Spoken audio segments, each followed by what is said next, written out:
Hello guys, Fred here from Pro Tennis Trader. I hope you're well. I hope you had a great Wimbledon and made loads of profit with your tennis trading.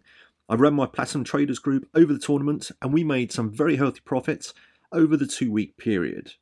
So in this video, I'm going to continue my in-play analysis series and I'm going to talk through my in-play analysis from the women's final between Vondrousova and Ons Jabeur. Now if you've watched my previous videos on in-play analysis, you will see just how important it is and how the first set's in-play stats are instrumental in helping us to make the decision whether to trade in the second set, and of course, which strategy to adopt. Now, I was very keen to trade this match, as both players had shown some great form, and this was looking like it could be a very tight match indeed, which of course is what we look for in potentially good trading matches. So let's jump straight in by first of all looking at the first set points won and how the first set was won by Vondrousova. So Vondrousova won the first set 6-4, with Vondrousova being broken twice and Ons Jabeur being broken 3 times. So it was quite a messy first set, even by WTA standards. Now we do look for players that are serving well with strong service holds if we are to back them in the second set. We do of course have some leeway in WTA, as we do expect more breaks, which is why the strategy and approach is often different to ATP matches. So we can see that Ons Jabeur only had 2 strong service holds in this first set. However, Vondrousova only had 2 strong holds as well, and so on the face of it, it seemed like this was a close first set. Now, one major element to this first set to take into account before we look at the stats is that Ons Jabeur has been in 3 Grand Slam finals and has come out the loser in all 3. Now, given that tennis is very much a psychological game, we must take this into consideration at this point, given that she has dropped the first sets and was not really looking as on form as she normally does. So if we move on to the first set stats. Now, Ons Jabeur actually was the only player to get an ace, with both players keeping a clean sheet on the double faults front. Now, first serve percentage is where we really see a big difference, with Vondrousova getting an impressive 70% in, and Ons Jabeur with only 44%. Now, this is unlike Ons Jabeur, and a clear sign that she may be suffering from the pressure, and possibly a mental block she has over winning a Grand Slam. Now, interestingly, both players' first service points won were not that different, and certainly not very impressive, with Vondrousova winning 48% versus 43%. Now, Vondrousova had much more impressive second service stats won at 70%, which shows that Ons Jabeur was not strong in returning these second serves, which we'll look at in just a moment. Now, Ons Jabeur's second service points won was only 44%.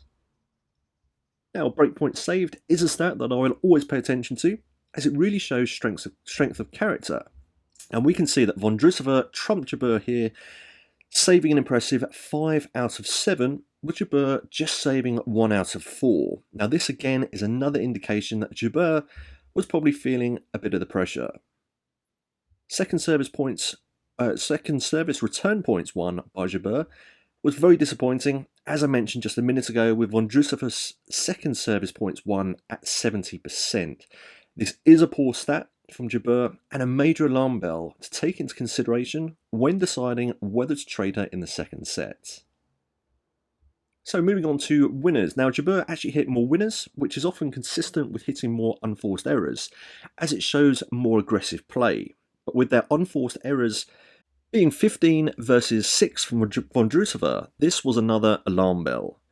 Total points won was not actually that bad overall, with Jabeur winning 45% versus 55%. However, with the second serve return points won from Jabeur and the unforced errors, I was not keen to trade her in the second set. Now, the other overwhelming factor that has to be considered as well, which I mentioned earlier, is the fact that she has played 3 Grand Slam finals and lost all 3. This stat, together with her in-play stats from the first set, meant that this was a no-trade match in this second set. So was this the correct decision? Now, first off, sometimes a player will suddenly up their game considerably. In fact, just like Alcaraz did in the men's final, coming back in the second set, looking like a different player. But of course, more often than not, my strict criteria will be correct. Now, sure, we might miss out on some opportunities, but my strict trading criteria does provide the correct signal more often than it doesn't.